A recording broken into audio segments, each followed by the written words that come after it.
Il a pris ma place. Il a pris nos places. Il y a une substitution. Il a pris notre place dans la mort. Et nous avons pris sa place dans la vie. Ah, merci Jésus. Il a pris notre place dans la mort. Et nous avons pris sa place dans la vie. C'est pourquoi la Bible parle de la substitution. Nous ne sommes plus là où nous étions censés être. Nous sommes là où Christ est maintenant.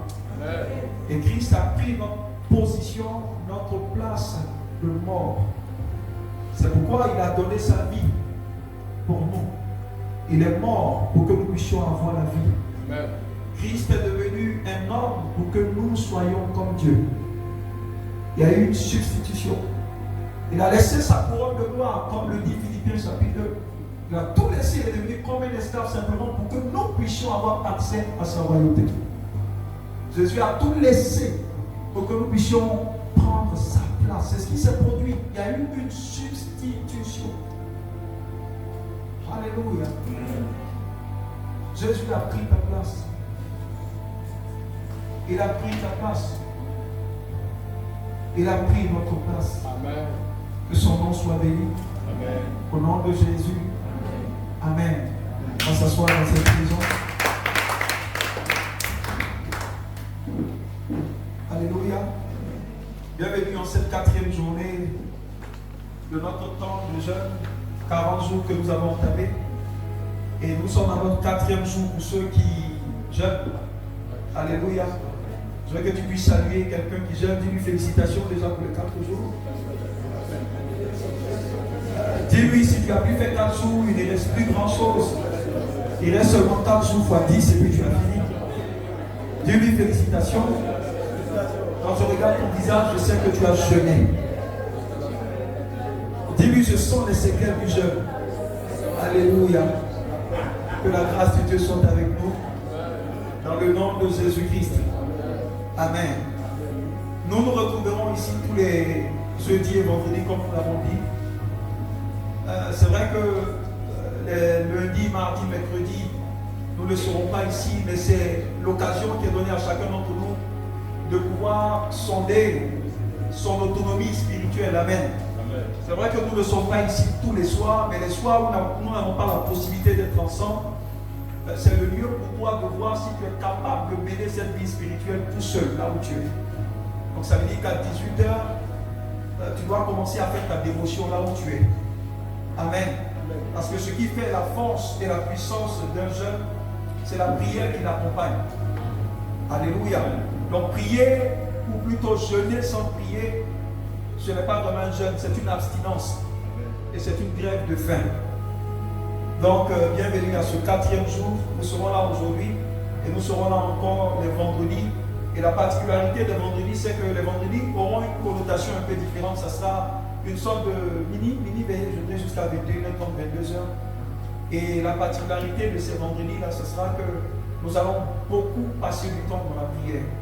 Parce que nous savons que la découverte de Christ, comme les patriarches, comme les anciens nous l'ont enseigné dans les Écritures, n'est venu à 80% que par la vie ou par la culture de la prière que les anciens nous ont donnée. C'est pourquoi Jésus a dit, priez sans cesse. Parce qu'il était conscient que c'est par la prière permanente, pas la prière de temps en temps, mais par la prière permanente que nous pourrons être à même d'explorer Christ. Nous savons que le thème que nous développons durant ces 40 jours-là est intitulé « Explorer Christ ». Alléluia. C'est explorer Christ. Dis avec moi, explorer Christ. Explorer Christ. Alléluia. Amen. Et nous sommes en notre 4e jour, je l'ai dit, et c'est la première fois que nous nous rencontrons dans cette semaine. Et je voudrais tout simplement nous dire que notre attitude vis-à-vis de Dieu, nos agissements, notre manière de nous tenir dans la maison de Dieu, ou même dans la vie et dans la vie chrétienne que nous menons, dépend de ce que nous avons vu de Dieu. Je vous l'ai dit une fois, Dieu est multidimensionnel. Dieu a plusieurs facettes. Ça veut dire que personne ne peut dire « je connais Dieu ». Personne ne peut dire « j'ai vu la totalité de Dieu ». Il y a toujours une dimension qui va t'échapper. Et lorsque la Bible nous enseigne que Moïse a vu Dieu, quand on analyse bien, parce que la Bible s'interprète par elle-même, quand on revient dans le Nouveau Testament, parce que dans l'Ancien Testament, les théologiens disent que l'Ancien Testament cachait le Nouveau Testament, et le Nouveau Testament explique ou expose ou révèle l'Ancien Testament. Donc dans l'Ancien Testament est caché le Nouveau Testament, et quand on arrive dans le Nouveau Testament, on dit c'est l'Ancien Testament qui est révélé. C'est pourquoi quand vous prenez les concepts de l'Ancien Testament, vous allez voir que dans le Nouveau Testament c'est amplifié, ou dans le Nouveau Testament c'est beaucoup plus, j'ai envie de dire, expliqué. Alléluia. Amen. Vous allez voir que c'est expliqué. Et ce sont des choses qui sont tellement importantes que chacun d'entre nous a besoin, comme j'ai l'habitude de le dire, de comprendre ces choses-là pour que notre aventure dans la quête du Seigneur soit une chose très réussie. Donc je le disais, nous ne pouvons pas avoir une attitude qui soit digne du Seigneur réellement si nous n'avons pas réellement vu ce Dieu dans une certaine dimension. Tout dépend de ce que tu as vu. Ce qui fait que les anges, ou ce qui fait que les séraphins et les chérubins, en longueur de journée, se prosternent devant le trône de Dieu, ce qui fait que les 24 vieillards, tous les jours, sont là pendant des années sans s'ennuyer et glorifient le Seigneur, tout dépend de ce qu'ils ont vu. Je vous assure que ta vie avec le Seigneur ne sera pas une vie profonde, une vie riche, si tu n'as pas vu une dimension de Dieu. Parfois, quand Dieu a envie que ta vie chrétienne devienne très sérieuse, quand le Seigneur a envie que tu puisses considérer les choses du Seigneur, ces choses au sérieux, il te permet de voir une dimension de ce qu'il est. Parce que tant que tu ne vois pas à quoi il ressemble, ta vie chrétienne ne sera jamais sérieuse. Quand vous voyez des personnes vivre comme elles veulent, considérer les choses de Dieu comme elles veulent, tout dépend de ce qu'ils ont vu. Parce que la crainte n'est pas une chose qui vient au hasard. La crainte est basée et fondée sur ce que tu as vu. Regardez le prophète Ésaïe. Il était prophète. Et lorsque nous lisons les Écritures, même les théologiens le disent, Ésaïe était un prophète majeur. Parce qu'à lui seul, il a écrit plusieurs livres. Et dans les récits d'Ésaïe, vous allez voir qu'il y a beaucoup de propos ou de révélations en rapport avec les temps à venir, avec la fin des temps. Donc les récits ou les propos d'Ésaïe sont un peu ce que les gens appellent les propos aussi eschatologiques. Il a parlé de l'avènement de Jésus, il a parlé de pas mal de choses à venir. Donc quand vous lisez Ésaïe chapitre 1, Ésaïe chapitre 2, Ésaïe chapitre 3, Ésaïe chapitre 4, Ésaïe chapitre 5, vous allez voir que ce monsieur était un prophète déjà établi. Il prophétisait comme jamais. Il prophétisait comme aucun dans son temps n'avait prophétisé. Il disait malheur à vous, malheur à vous, malheur à vous. Ces prophéties commençaient par malheur à vous. Mais quand ce monsieur-là, ce prophète majeur, a vu le trône de Dieu en Ésaïe chapitre 6, il a dit à la mort du roi Osias, c'est alors que moi, Ésaïe, je vis la gloire de Dieu. Mais quand Ésaïe a vu la gloire de Dieu, regardez ce qui a suivi. Il n'a plus dit malheur à vous, il dit malheur à moi-même. Alléluia. Donc ce monsieur prophétisait, mais sans avoir rencontré Dieu réellement. Parce que si tu n'as pas rencontré Dieu, ton don peut devenir un moyen d'orgueil. Ton don peut être un moyen pour te détruire. Parce que l'un des ennemis majeurs de la quête de Dieu, ça va être le don de Dieu. Parce que beaucoup peuvent avoir les dons de Dieu, et ces dons-là, ils pensent que ces dons sont Dieu, alors que ces dons ne sont pas Dieu. Donc la gloire dans les dons peut t'empêcher de chercher le donateur lui-même. Le jour où Ésaïe a vu le trône de Dieu, c'était tellement glorieux et éclatant. Il a dit, malheur à moi, moi qui suis, je paraphrase, il dit, moi qui suis issu ou qui ai des lèvres de péché ou d'iniquité. Au même moment, la Bible dit, un séraphin a pris un charbon de feu devant le trône de Dieu et il a oint la bouche d'Ésaïe et puis il lui a dit, sois pur. Alléluia. Donc vous allez voir que la crainte d'Ésaïe a augmenté. Pourquoi? Parce qu'il a vu une dimension de ce Dieu-là. Le jour où tu vois une dimension de ce Dieu, personne n'aura besoin de te dire les choses de Dieu, prends ça au sérieux. Quand vous voyez une personne qui prend à la légère tout ce qui concerne Dieu, quand vous voyez une personne prendre à la légère même sa vie chrétienne, quand vous voyez une personne même négliger le fait que Jésus viendra à la fin des temps, c'est parce qu'il n'a pas encore vu de ce qu'il doit avoir dans la gloire de Dieu. Certaines personnes peuvent être assez négligentes avec leur vie jusqu'à ce que le Seigneur leur montre l'enfer. Il y a des gens qui ont été qui ont été convertis totalement parce que le Seigneur leur a permis de voir l'enfer. Alléluia. Donc parce qu'ils ont vu l'enfer et la crainte que ça créait dans leur cœur leur a donné de marcher comme ils doivent marcher pour avancer. Donc la crainte dans nos cœurs, pas la crainte qui produit la peur, mais la crainte qui produit le respect profond et la révérence pour la personne de Dieu, dépend de la dimension de ce Dieu-là que chacun d'entre nous a vu. Voyez, le jour où vous le voyez, que ce soit au travers d'une révélation par les Écritures, que ce soit même par des visions, que ce soit même par des songes, parce qu'il y a des gens à qui la gloire de Dieu apparaît en rêve.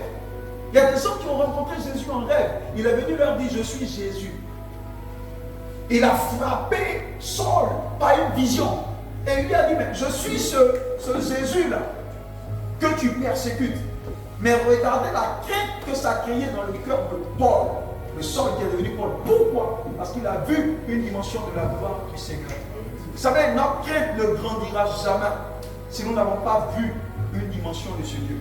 Tous ceux qui aujourd'hui marchent avec le Seigneur dans une certaine crainte de Dieu, dans un certain sérieux, sont des personnes qui ont vu une dimension de Dieu. Même Abraham n'est pas sorti de son pays comme ça pour aller sans avoir vu. Abraham, quand vous lisez, il est dit que le Seigneur lui a montré une cité dont la construction a pour fondateur Dieu lui-même. Donc la foi d'Abraham était basée sur quelque chose qu'il avait vu.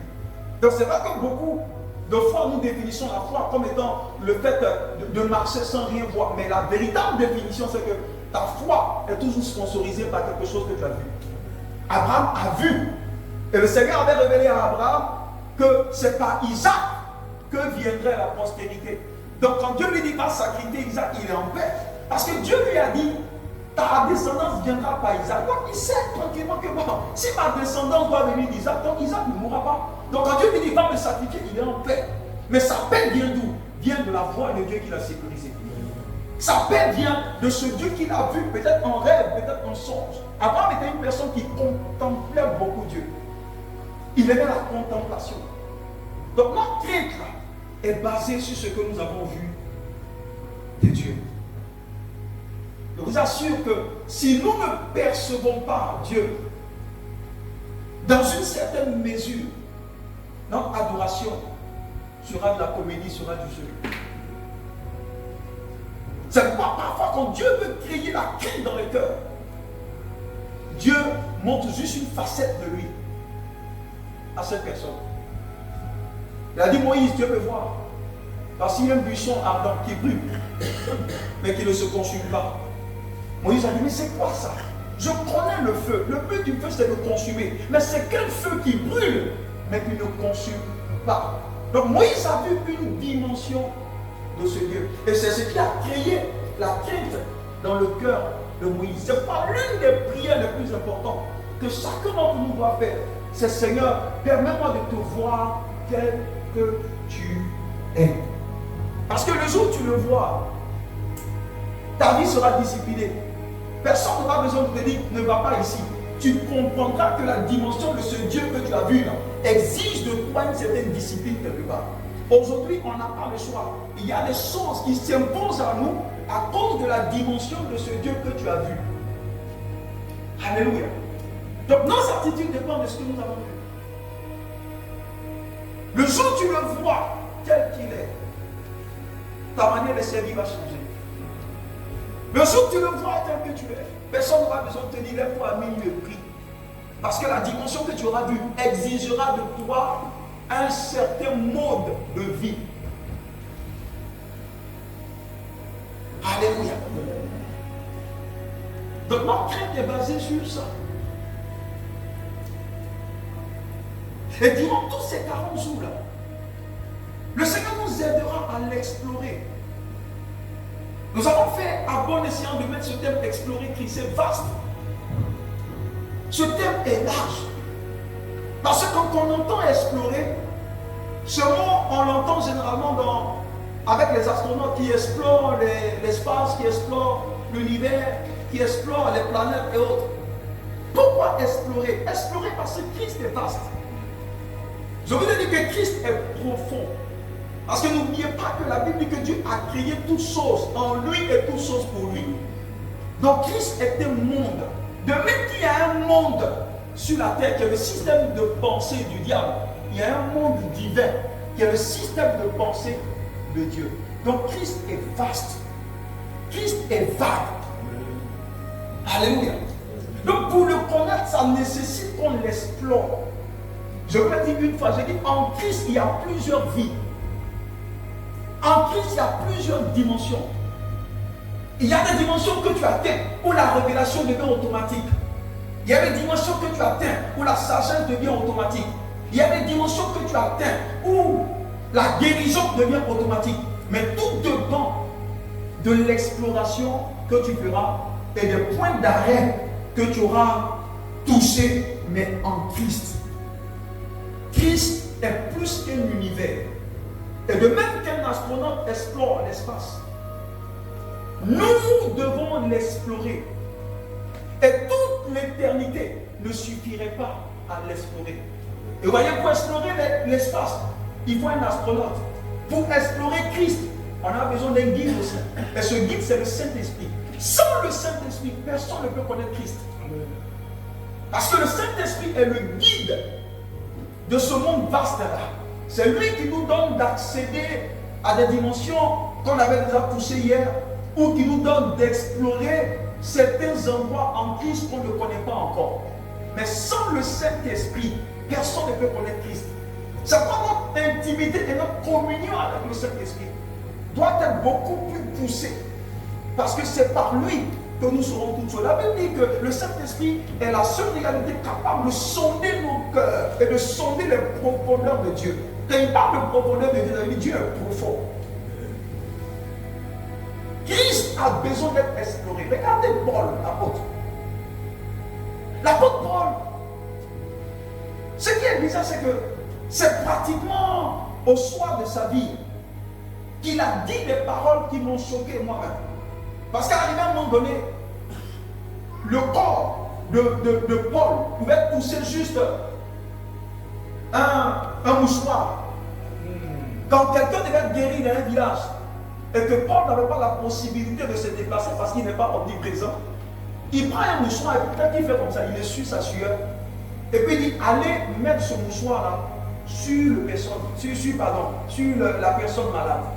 Alléluia. Et quand on appliquait cela, la personne était guérie automatiquement. Regardez ce Pierre. Il était tellement rempli de Dieu que même son environnement devenait Dieu. Ça dit quand il passe, on dit son ombre guérissait les malades. Mais regardez ce Paul, avec tout ce qu'il a fait comme exploit. Regardez ce Paul qui dit je ne sais pas, je connais un homme qui a été ravi en esprit. Si c'était dans le corps, je ne sais pas. Si c'était en esprit, je ne sais pas. Mais il a été capable d'entendre un autre langage qui n'est pas permis aux hommes normaux d'entendre. Donc ça veut dire que Paul a entendu un conseil secret des dieux. Il a assisté à ça. Donc ce Paul, à un moment donné, n'était plus un homme normal. C'est quand Dieu lui a dit garde cette écharpe. Sinon, tu auras l'impression que tu n'es pas un humain. Mais je garde ce mal en toi pour te rappeler toutefois ton humanité. Mais regardez ce Paul, au soir de sa vie, en Philippiens 3:10, il dit afin que je te connaisse. Donc cet homme qui a fait ce que aucun apôtre pratiquement n'a pu faire, au soir de sa vie, regardez ce qu'il dit. Il dit je dois te connaître encore. Toi, Paul, tu ne connais pas Dieu avec tout ce que tu as fait. Il dit non, je suis encore un apprenant. Je suis encore à l'école du Saint-Esprit. Pourquoi? Parce que ce que je ne connais pas de Dieu est plus énorme et plus vaste que ce que je sais déjà de Dieu. C'est pas le jour où nous pensons que nous l'avons saisi. Nous devons comprendre que le fait de le dire déjà prouve que nous sommes très loin du minimum de Dieu que nous devons connaître et acquérir. Il dit afin que je le connaisse. En d'autres termes, j'ai besoin encore de temps pour explorer ce Christ-là. Mais j'ai découvert par les Écritures que même dans l'éternité, notre vie consisterait à étudier Christ. Parce que Christ n'est pas seulement un nom. Christ est un lieu spirituel géographique. Christ est un monde. Christ est un univers. Et Jean l'apôtre l'a dit en Jean 17, verset 3. Il dit la vie éternelle. Qu'est-ce qu'il a dit? Il dit la vie éternelle, c'est qu'ils te connaissent. La vie éternelle, c'est qu'ils te connaissent. Toi, le seul vrai Dieu. Donc ça veut dire que toute notre aventure sur la terre, je vous l'ai dit, consiste à essayer de le connaître. J'ai dit essayer parce qu'aucun humain ne peut saisir la totalité de la définition de Christ. Mais chaque jour qui passe, Dieu nous apprend petit à petit sur ce que nous devons connaître de ce Christ. C'est une aventure, c'est un voyage, c'est une exploration. Mais je vous assure, à chaque fois que Dieu nous révèle une dimension de ce Christ-là, il y a une bénédiction automatiquement qui vient sur nos vies. Parce qu'avec Christ, à chaque fois qu'une révélation devient, à chaque fois qu'un mystère devient une révélation pour toi, il y a une bénédiction qui accompagne toujours. Il y a une onction qui accompagne toujours la révélation à laquelle tu as accès.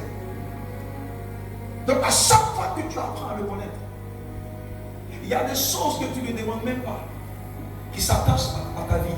Parce que plus tu navigues en lui, plus il y a des choses que tu reçois. La Bible dit que les anciens ont fait de Christ l'objet de leur recherche. L'objet de leur recherche. Ça veut dire que Christ est devenu comme un élément qu'on étudie dans un laboratoire. C'est ce que les patriarches ont fait de lui. Ça veut dire que toute leur vie là, a consisté à l'explorer. Ils ont voulu comprendre qui il est. Leur révélation était moindre. Je dirais même que c'était encore mystérieux pour eux. Parce que dans la dispensation, le régime dans lequel ils vivaient ne leur permettait pas d'avoir les yeux ouverts.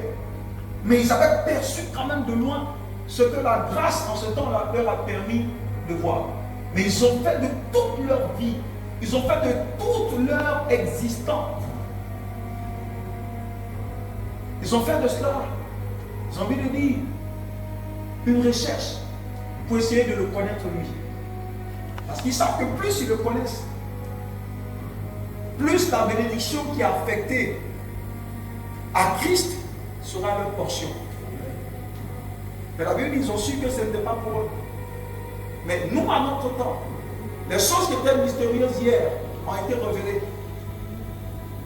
Et c'est là que Paul nous enseigne que c'est en Christ que sont stockées toutes les bénédictions que Dieu a prévues pour nous dans les lieux célestes.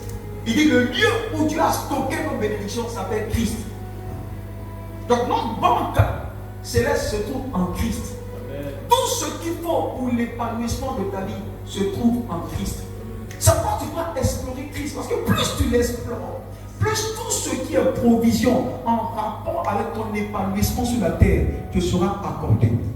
C'est pourquoi le Seigneur dit cherchez premièrement, cherchez. On ne cherche pas ce qui est facilement trouvable. Quand il dit chercher, ça veut dire que ce n'est pas évident. Quand tu commences à chercher ta chaussure, c'est parce que tu ne sais pas où tu as mis. Donc ça veut dire chercher veut dire que ce n'est pas une chose qui est évidente. Mais plus tu cherches, regardez ce qu'il dit. Il dit que toutes choses vous seront données. Donc à mesure que tu avances dans l'exploration de ce Christ-là, il y a des choses que tu ne connais même pas. Il y a des choses dont tu n'as même pas idée. Mais ces choses-là t'accompagneront. Parce que, écoutez-moi bien, en réalité, personne ne sait ce qui est bon pour soi. Personne ne sait. La Bible dit, vous ne savez même pas ce qui convient de demander dans vos prières. Parfois, ce que tu demandes, tu penses que c'est bon, mais quand le ciel regarde, c'est une chose qui va te détruire. Alléluia. Amen. Mais à chaque fois qu'on avance en Christ, il y a des choses que tu n'as même pas demandées qui te sont affectées. Et durant tous ces 40 jours-là, à chaque fois que l'Esprit nous permettra d'être ensemble, Dieu nous donnera d'explorer Christ. Et à chaque fois que nous allons avancer, il y a des arrêts que nous allons avoir en Christ. Parce que la destination est lointaine. Avant d'atteindre la destination, il y a des arrêts. À chaque arrêt où nous arriverons, il y a une grâce qui nous sera donnée sous forme de bonus. Alléluia. Et les pères anciens avaient appris à explorer Christ. Jean a dit en Apocalypse, il dit, j'ai été ravi en esprit au jour du Seigneur. Mais comment il a fait pour voir? Il a vu cela par les lentilles du Saint-Esprit. Il a vu ça en Christ. Et l'Esprit lui dit, monte ici et je te montrerai ce qui doit arriver. C'était les gens qui cherchaient Christ. Ils ont fait de toute leur vie la recherche de Christ. Je veux te connaître. Je veux te connaître. Je veux te saisir. Parce que plus je te connais, plus il y a des grâces qui m'accompagnent. Plus je te connais, plus les provisions que tu as destinées pour moi affecteront ma vie. C'est une question de connaissance de Christ. C'est une question de connaissance de Christ. Vous connaîtrez la vérité. La vérité n'est pas une chose. La vérité est une personne. Parce que la Bible déclare que la grâce et la vérité sont venues par Christ. Donc quand on a Christ, la vérité ou la connaissance de la vérité qui rend libre là, nous est administrée automatiquement. Donc durant ces 40 jours, ça sera cela. Ça sera cela. Nous donner de comprendre réellement la personne du Christ. Parce que le constat que nous faisons, c'est que dans la plupart de nos églises, très peu connaissent bien la personne du Christ. Nous allons voir durant tout ce temps pourquoi quand le diable a vu Jésus, il n'a pas dit si tu es le Christ, songe ses pieds. Il dit mais si tu es le Fils de Dieu. C'est pas un hasard. Il a dit pour quelque chose. Et quand Pierre l'a rencontré, il dit mais tu es le Christ, le Fils du Dieu vivant. Le Christ et puis le Fils du Dieu vivant, ce n'est pas la même chose. Pourquoi Pierre a dit ces deux choses? C'est des choses à comprendre. Parce que je vous l'ai dit, dans ce royaume, si vous lisez les Écritures sans comprendre les bénédictions cantonnées à l'intérieur, vous ne saurez pas comment prier. Si Jésus est Christ pour toi, il y a un type de bénédiction auquel tu as droit. Si Christ est le Fils de Dieu pour toi, il y a des bénédictions auxquelles tu as accès. Mais le royaume ne nous donne que ce que nous savons. Jésus a dit, j'ai beaucoup de choses à vous donner, mais pour l'heure, vous ne pouvez pas supporter. Et parce que vous ne pouvez pas supporter, je ne vous donne pas. Donc ça veut dire que dans le royaume, ce que tu ne comprends pas, ce que tu ne peux pas supporter, le Seigneur ne te donne pas. Parfois nous disons, Seigneur, nous voulons tant, mais quand le Seigneur regarde, tu ne peux pas supporter. Tu ne peux pas prendre. Donc c'est une bénédiction qui porte ton nom. Mais tu dois monter ici là. Il a dit Jean, cette bénédiction est pour toi. Mais ce que tu dois faire, tu dois monter ici. Il y a une dimension à partir de laquelle ce que Dieu t'a réservé devient une acquisition pour toi. C'est stocké pour toi, ça porte ton nom. Comme ton argent peut être en banque, mais l'argent n'est pas dans ta poche. Pour aller prendre en banque, tu dois suivre un protocole. C'est pareil. La chose est pour toi. Mais tant que tu ne montes pas ici, tu ne pourras pas avoir. C'est pourquoi la Bible dit, beaucoup ont reçu des promesses et des prophéties. Et parce qu'ils ne sont pas montés ici, ils sont morts sans avoir vu l'accomplissement de ces choses. Et la meilleure manière de le faire, c'est la prière. Jésus a dit prier sans cesse. Il savait ce qu'il disait. Parce que la prière te permet d'accéder à certaines dimensions en Christ. La prière nous permet d'amorcer notre ascension. Ce n'est pas la prière pour attaquer le diable, non. C'est la prière pour exercer son esprit et permettre à l'Esprit de Dieu d'utiliser notre esprit pour naviguer et explorer Christ. C'est de ça qu'il s'agit. Alléluia. C'est de ça qu'il s'agit. Regardez ce qu'il a dit en Daniel chapitre 11, verset 32. Il dit dans nos temps actuels, il dit ceux qui connaîtront leur Dieu sont ceux qui feront des exploits. Ça veut dire que sans la connaissance expérimentale, sans la connaissance personnelle, sans la connaissance, j'ai envie de dire, face à face avec le Seigneur, il y a des exploits que tu ne pourras pas faire. Donc la direction que ta vie prend dépend du type de relation dans la connaissance que tu as avec le Seigneur. Si tu as peu de connaissance de ton Dieu, l'expérience que tu feras ou les exploits que tu feras seront des exploits qui sont moindres. Parce que les exploits sont fonction de ton degré de connaissance de ton Dieu. Et là, il n'a pas dit ton Dieu, Dieu Jésus. Il a dit ton Dieu. Même celui qui a un autre Dieu, s'il le connaît bien, il fera des exploits. Alléluia. Quand ils connaissent leur Dieu, ils font des exploits sur la base de la connaissance qu'ils ont de ce Dieu. Ça sera 40 jours très riches. 40 jours où nous allons connaître un peu plus sur la personne de Christ. Je vous assure que si vous suivez bien ces 40 jours, après ces 40 jours, votre manière de voir la vie chrétienne va changer. Et vous allez amorcer cette vie chrétienne-là avec beaucoup plus d'assurance, avec beaucoup plus de confiance. Parce que beaucoup de chrétiens amorcent cette vie, mais ils ont un peu la peur dans le cœur. La peur d'un ennemi qu'on appelle le diable. Non, le diable n'est pas l'égal de Dieu. Non, on ne peut pas le mettre à côté du plan de Dieu que tu accomplis. Connais ton Dieu. Parce que le jour où tu connaîtras ton Dieu, tu te connaîtras toi-même. Le jour où tu te connaîtras toi-même, tu connaîtras le diable. Il a dit, Pierre, quand tu as su que je suis le Christ, laisse-moi te dire que toi aussi tu es Pierre. Pierre ne savait pas qu'il était Pierre.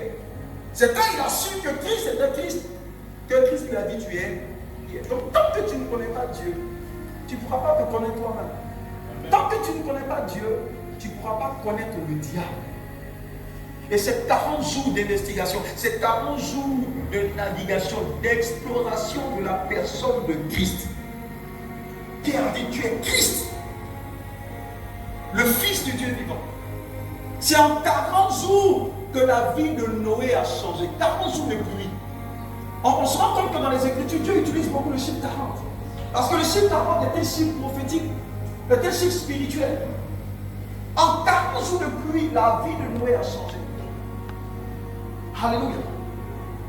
En 40 jours sur le mont Sinaï, la vie de Moïse a changé. Nous avons vu comment Élie le prophète, juste par 2 doses d'un repas que le Seigneur lui a donné, il a pu courir 40 jours et 40 nuits. Ça veut dire que ce qu'il a mangé lui a permis de courir sans manger pendant 40 jours. Et c'est pendant 40 jours que le Seigneur a changé la destinée de Ninive. Donc 40 jours est un chiffre prophétique. C'est après avoir passé 40 jours sur la terre promise que les espions ont remporté la bataille. Leur vie a été transformée là-dedans. Caleb et Josué sont venus. Chacun avait son point de vue. Eux, ils ont passé 40 jours là. Et ils savaient que ce lieu-là était pour eux. Et ils savaient que les géants qui étaient là étaient trop grands pour être ratés. 40 jours. Donc c'est un voyage de 40 jours. Pour que nous aussi, notre histoire soit racontée. Jésus a fait 40 jours dans le désert. La Bible dit qu'il est retourné revêtu de la puissance de Dieu. Quel sera notre sort après ces 40 jours de jeûne et de prière? Ça sera l'opportunité que Dieu nous donne pour pouvoir changer aussi notre histoire et écrire aussi une nouvelle histoire de transformation pour nous. Nous raconterons aussi notre histoire. Nous raconterons aussi notre histoire. Nous dirons qu'après ces 40 jours, nous avons vu le Seigneur nous métamorphoser dans le nom de Jésus. Alléluia. Alléluia. Juste une portion des Écritures et en 15 minutes, nous avons fini pour ce soir. J'introduis juste. Et Éphésiens 1, verset 17. Éphésiens 1, verset 15 à 19.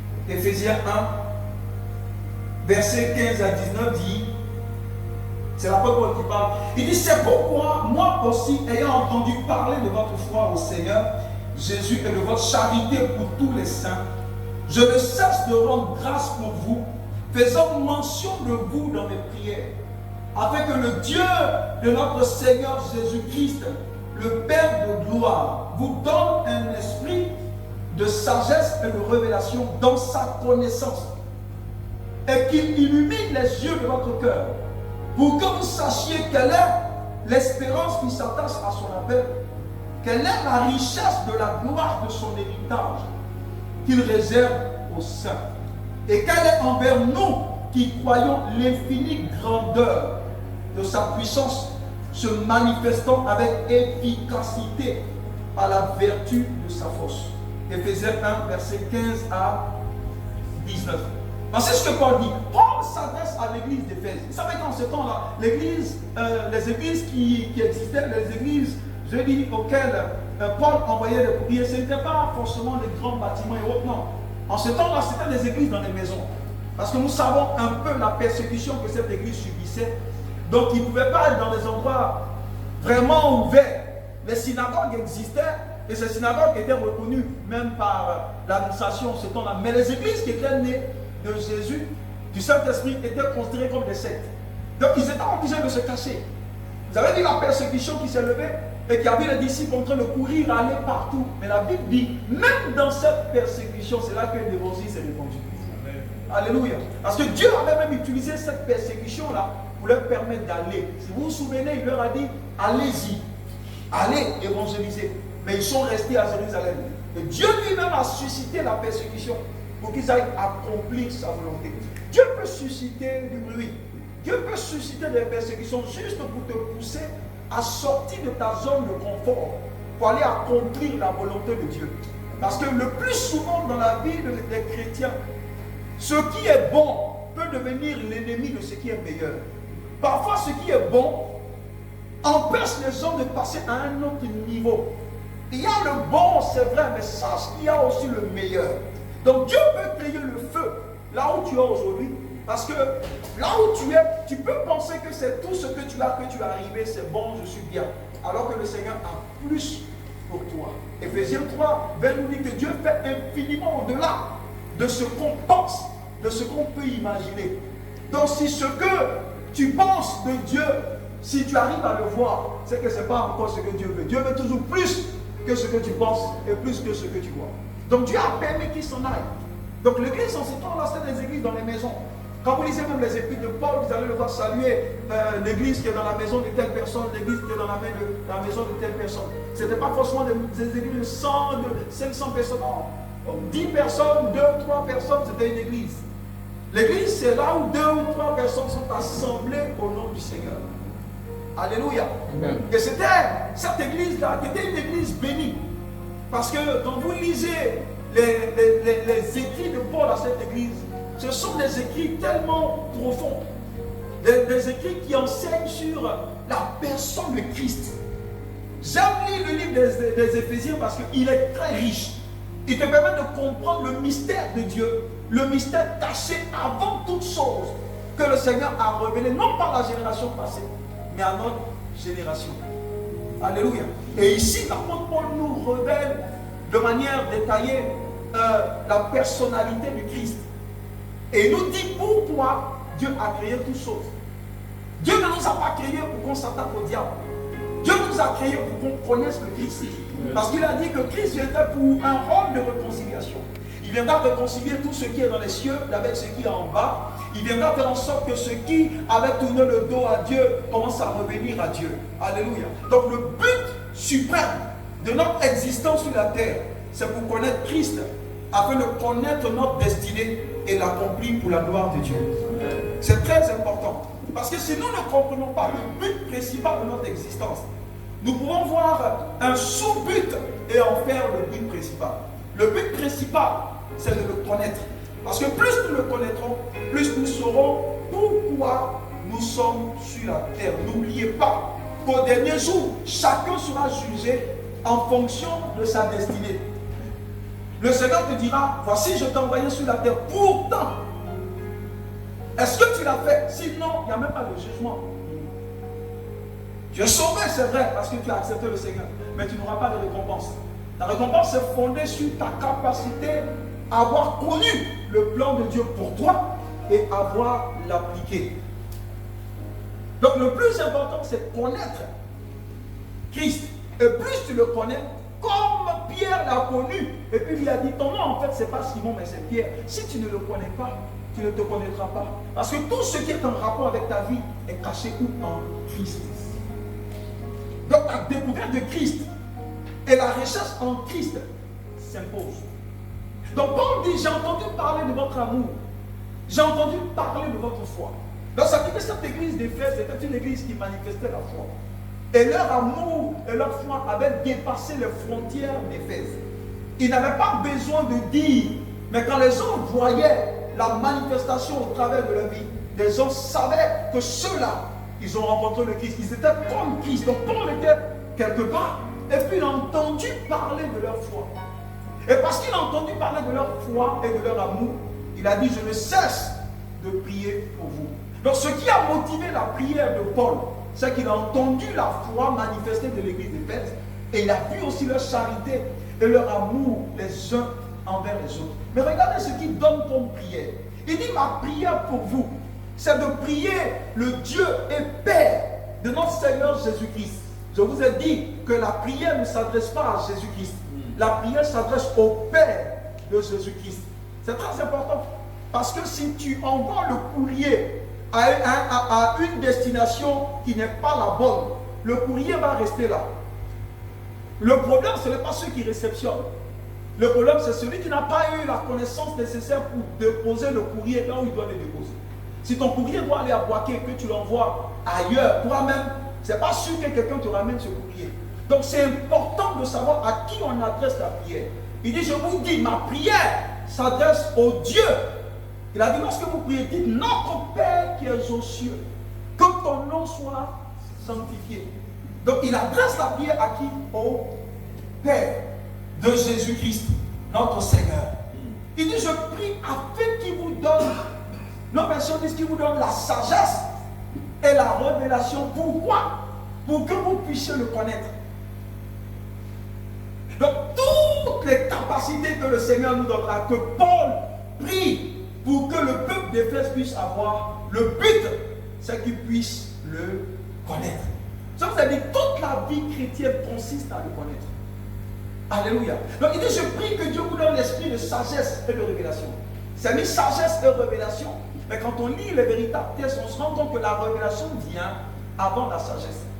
Parce que la révélation, c'est lorsque Dieu te permet d'avoir accès à une certaine sphère qui était mystérieuse.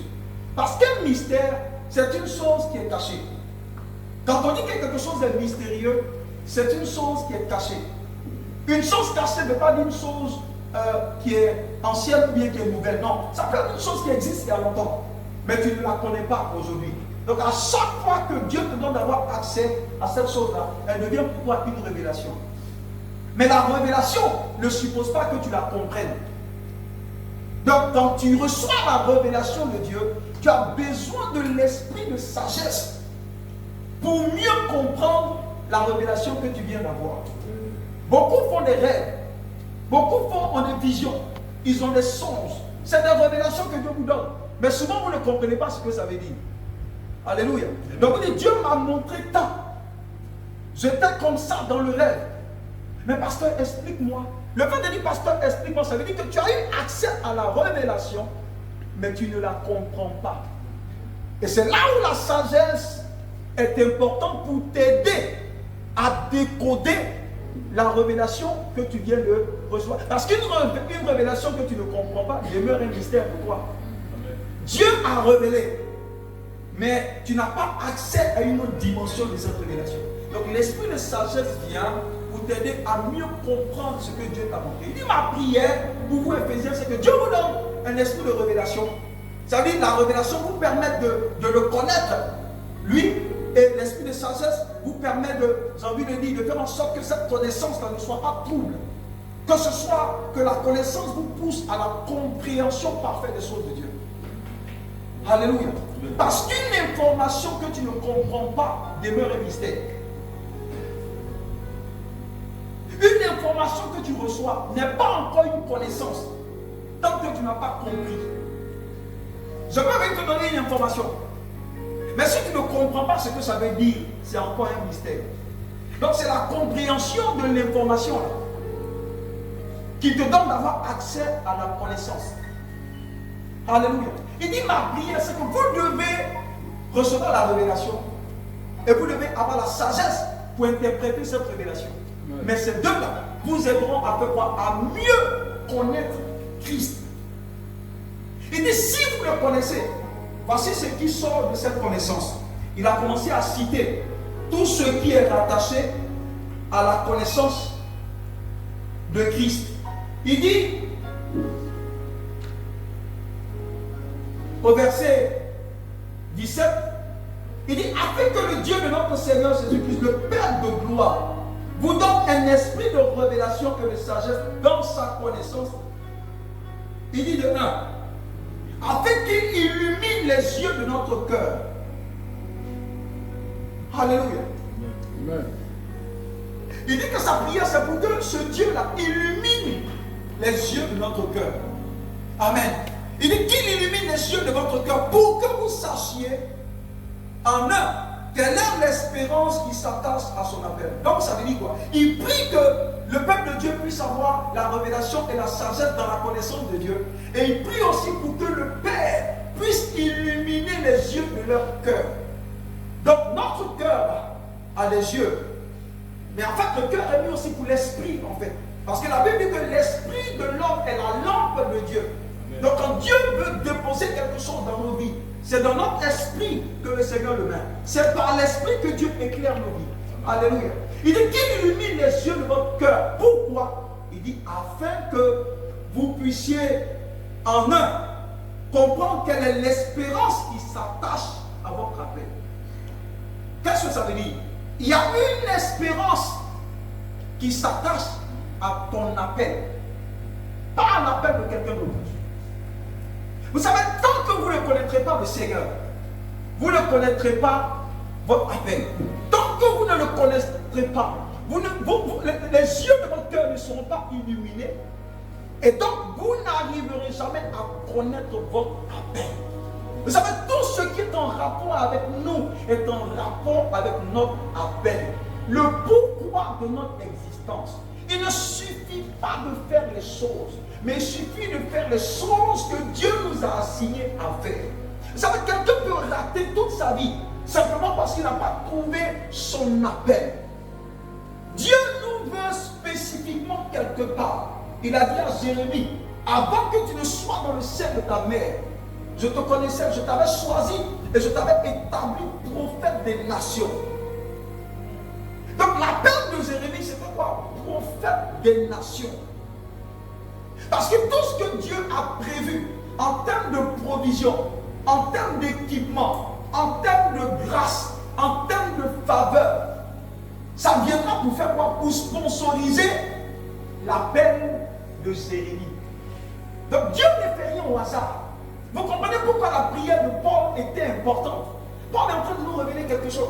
Il dit, tant que tu ne connais pas ce Dieu, les yeux de ton cœur ne seront jamais illuminés. Ça veut dire quoi? Tu ne verras pas Dieu tel qu'il est. Tu ne comprendras pas les choses de Dieu. Tu n'arriveras pas à sonder la pensée et les choses de Dieu. Et si tu n'arrives pas à le faire, tu ne sauras pas la raison pour laquelle tu es là. Tu ne connaîtras pas ton appel. Alors que c'est important pour chacun d'entre nous de connaître notre appel. Parce que c'est la raison pour laquelle tu es né. Amen. Tu es né pour ton appel. C'est dommage de passer toute la vie et de retourner au ciel. Que le Seigneur te dise, ta vie a été un hors-sujet. Parce que celui qui n'est pas dans son appel a vécu une vie hors-sujet. Celui qui n'est pas dans son appel a existé, mais n'a pas vécu la vie que Dieu lui a demandé de vivre. N'oubliez pas que nous sommes tous des semences qui étions dans l'éternité. Et Dieu nous a fait rentrer dans le monde pour être une solution. Parce que ton appel vient pour résoudre un problème. C'est comme les matchs de football dans lesquels l'entraîneur fait faire entrer des gens. C'est pour répondre à un but bien spécifique. Mais tant que tu ne connais pas Dieu, tu ne sauras pas quel est ton appel. Et regardez, en premier, il parle de l'espérance qui s'attache à ton appel. Et il parle de la richesse, de la gloire de son héritage qui réserve au sein. Donc en premier, il parle de si les yeux de ton cœur sont illuminés par la prière qu'il a faite. Il dit tu connaîtras ton appel et tu connaîtras quoi? La richesse de la gloire de son héritage qui réserve au sein. En fait, la richesse dont il parle, c'est la richesse pour financer ton appel. Donc ça veut dire que ce pourquoi tu es né, la provision n'est pas ailleurs, la provision est déjà là. Dieu, la Bible dit, quand Dieu donne une vision, il donne la provision pour accompagner la vision. C'est pourquoi je dis toujours, quand tu as un projet qui est ton propre projet, tu compteras sur ta propre force pour le financer. Mais quand tu es convaincu que le projet que tu es en train d'entreprendre est le projet de Abba, tu peux compter sur les richesses du ciel pour le sponsoriser. Parce que quand Dieu donne une vision, il donne toujours la provision qui vient accompagner. Dieu ne peut pas t'envoyer et pour te laisser chercher la provision. Non, quand Dieu t'envoie, Dieu dispose de ce qu'il faut pour financer ce projet que tu as entamé. C'est normal. Tu as une entreprise, envoie quelqu'un en mission. L'entreprise pourvoit aux frais de mission. Et pendant que je mettais l'esprit, beaucoup peuvent être dans des situations compliquées parce que la provision est disponible, mais elle n'est pas disponible pour ceux qui sont en train de faire.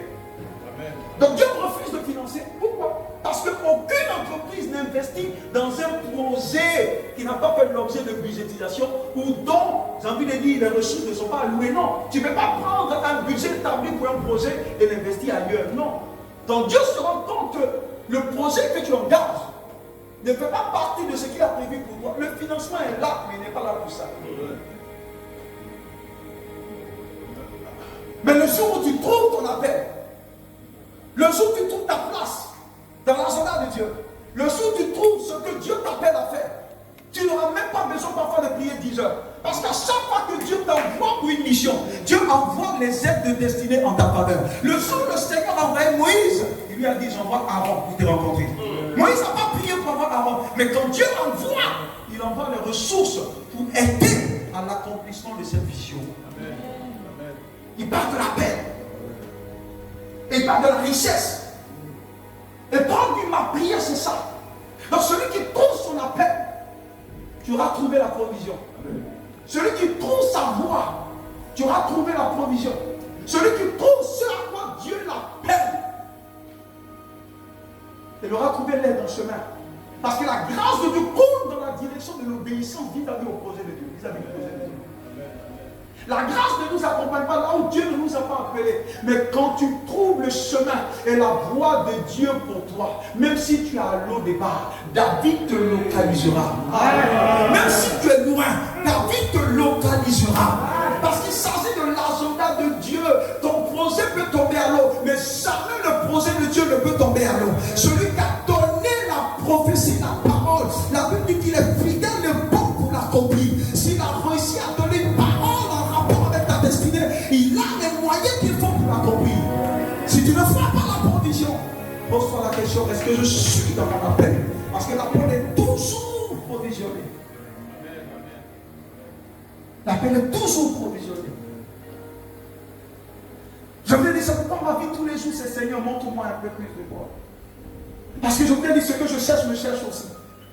Mais ce qui me cherche ne cherche pas la version que je suis aujourd'hui.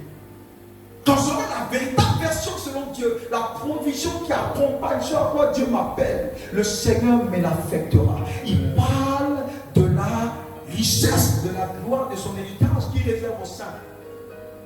Ce ne sont pas tes richesses qui sont dans ta poche, mais ce sont les richesses qui sont en rapport avec ton appel, mais qui sont stockées en Dieu. Le jour où tu trouveras cet appel, la provision sera libérée. Quand on envoie quelqu'un en mission, on met des véhicules à disposition. On lui donne des perdièmes. On prend des frais d'hôtel. Non, quand Dieu te donne un projet, Dieu le finance. C'est la chose pour laquelle on a pris du temps à comprendre. Mais le jour où on l'a compris, on a compris même que même l'attaque du diable peut devenir donc une ruse et une distraction. Amen. Vous savez, quand le diable sait qu'il ne peut pas t'enlever Christ, tout ce qu'il peut te faire, il peut te permettre d'être occupé comme Marthe. Il y a deux types de personnes qui l'attendent. Il y a Marthe et puis il y a Marie. Marthe s'occupe de trop de choses et de rien en même temps. Jésus a dit, ce que tu fais est bien, mais ce que tu fais n'est pas bon. Marie a choisi la bonne part. S'il sait qu'il ne peut pas t'enlever Jésus, il t'enlèvera de ton chemin. Parce qu'il sait que si tu n'es pas sur le chemin, la provision ne viendra pas. Le but, c'est de te pousser à haïr Dieu. Vous devez comprendre que Dieu n'agit pas. Alors que tout ce qu'il a réussi à sécuriser, c'est de t'enlever sur le chemin à partir duquel tu es approvisionné. Regardez pendant la crise en Syrie, en disant qu'il y avait, voilà, on ne trouvait pas de chemin pour approvisionner la nourriture. Mais si le chemin est fermé, comment la nourriture atteint les autres? Non. La provision pour ton appel est déjà là. Mais cette provision t'attend. Donc en premier, il parle de l'espérance qui s'attache à son appel. Il parle de la richesse de la gloire de son héritage. Et il dit qu'elle est envers nous qui croyons l'infinie grandeur de sa puissance, qui se manifeste avec efficacité par la vertu de sa force. Ça veut dire qu'à chaque fois que Dieu t'envoie en mission, ce que tu ne vois pas, ce que tu ne sais pas, c'est que la nuée ou la colonne de feu t'accompagne. Ça veut dire que quand l'État achemine son argent vers les banques, il y a une structure très armée que l'État met pour sécuriser ce qu'il y a à l'intérieur. Quand Dieu te confie son projet, sa main, sa puissante main est à l'œuvre sur terre. C'est pas Paul a dit aujourd'hui. Paul a dit, ce que je transporte aujourd'hui, c'est un plan de Dieu. Je suis dans mon appel. Les météorologues lui ont dit, mon ami, ne pars pas. Là où tu veux aller, le temps est mauvais. Nous, on sait lire la météo. Nous, on a étudié et on sait à quel moment on sait qu'il y aura des tempêtes. Paul a dit, vous, ce que vous avez étudié, c'est les choses terrestres. Moi, ce que je vous dis, c'est que je transporte un projet de Dieu. Et le projet de Dieu va au-delà du temps. Donc, ce qui peut détruire les choses temporelles ne peut pas détruire les choses de l'éternité.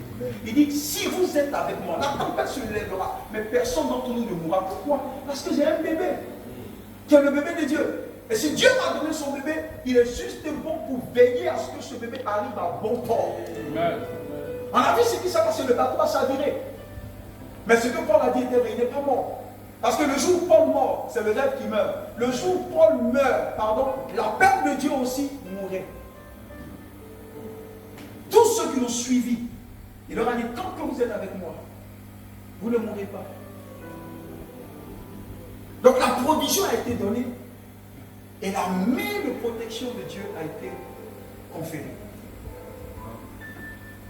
Et ce verset-là, vous allez voir que en grec, les mots qui ont été utilisés pour sa puissance qui agit, j'ai vu qu'il y a 4 mots grecs qui ont été utilisés pour définir le type de puissance que Dieu applique sur la vie de ceux qui sont dans le chemin de l'accomplissement de leur appel. Une personne dangereuse est une personne qui est dans l'accomplissement de son appel.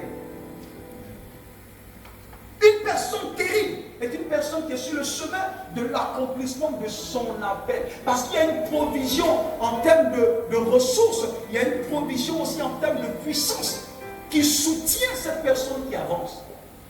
4 mots grecs pour signifier la puissance que Dieu exerce sur la vie d'une personne qui prouve, qui a connu son appel et qui est sur le chemin de l'accomplissement de cet appel. Dieu ne l'abandonne jamais. Et c'est dans cela que le Seigneur dit, ne touchez pas à mes coins. Il dit, ne touchez pas à mes coins. Je vous l'ai dit, le mot point, ce n'est pas seulement pour les pasteurs. Mais en réalité, quand tu analyses bien, c'est pour tous ceux qui ont connu leur appel et qui sont sur le chemin de l'accomplissement de leur appel. Ton appel n'est pas forcément pastoral. Ton appel n'est pas forcément dans le domaine de l'apostolique. Ton appel peut être les affaires. Ton appel peut être l'intercession. Ton appel peut être un financier pour soutenir l'œuvre de Dieu. Ton appel, qu'est-ce que c'est? Mais à chaque fois que Dieu suscite une personne dans son appel, Dieu suscite ce que j'appelle son entourage. Moïse a dit, je ne peux pas parler. Il dit, non, il y a Aaron qui arrive. Donc ça veut dire tout ce qui est manque et faiblesse en toi. Parce que tu es sur le chemin de l'accomplissement de ton appel. Dieu envoie tout ce qui viendra pour combler ton insuffisance. C'est pas la clé de notre vie. C'est de trouver notre raison d'être. J'ai parlé d'une ligne d'ordination. Tout commence par le livre d'ordination chrétienne. Je peux dire la vérité. Quelqu'un a dit, si tu es dans la mauvaise direction, la vitesse n'est pas un avantage. Ça ne sert à rien de courir si tu es dans la mauvaise direction. Si tu prends la Bassam, que tu prends la route de Yamoussoukro, quelle que soit la vitesse que tu mets, tu n'arriveras jamais. Amen. Pourquoi? Parce que la direction est déjà erronée. Donc une vie qui court vite, une vie qui brille, qui est compétente, mais dans la mauvaise direction, est une vie qui, au soir de la vie, au soir de sa vie, comprendra qu'elle a investi dans la chair, au lieu d'investir dans l'esprit. La Bible dit que l'investissement de la chair ne produit rien. Mais c'est l'investissement de l'esprit là qui traverse l'éternité et qui devient le point sur lequel Dieu se basera pour nous donner des récompenses dans l'éternité. Quel est ton appel? Est-ce que tu t'es déjà posé la question? Pourquoi je suis là? Parce que si tu ne trouves pas la raison pour laquelle tu es là, venir à l'église sera ennuyeux. Amen. Amen. Venir à l'église sera ennuyeux. Tous ceux qui s'ennuient pour venir à l'église, c'est ceux qui n'ont pas trouvé leur appel. Amen. Quand tu trouves ton appel, l'église devient un plaisir. David a dit, je désire vivre dans la maison de l'Éternel tous les jours de ma vie. Pourquoi? Parce qu'il avait découvert son appel. Il savait que cet appel ne pouvait vivre que de par l'onction qui se trouve dans la maison de Dieu. Donc aller pour lui dans la maison de Dieu, c'était un avantage. C'était une manière de stimuler la vie que Dieu a mise en lui. Trouve ton appel et tu trouveras la provision de l'appel. Trouve ton appel et tu trouveras la qualité de la puissance de Dieu qui te soutient. Il y a des gens que la mort ne peut pas frapper tant qu'ils n'ont pas accompli leur destinée. Quand tu es sur le chemin du plan de Dieu, la mort va attendre que tu finisses là-bas.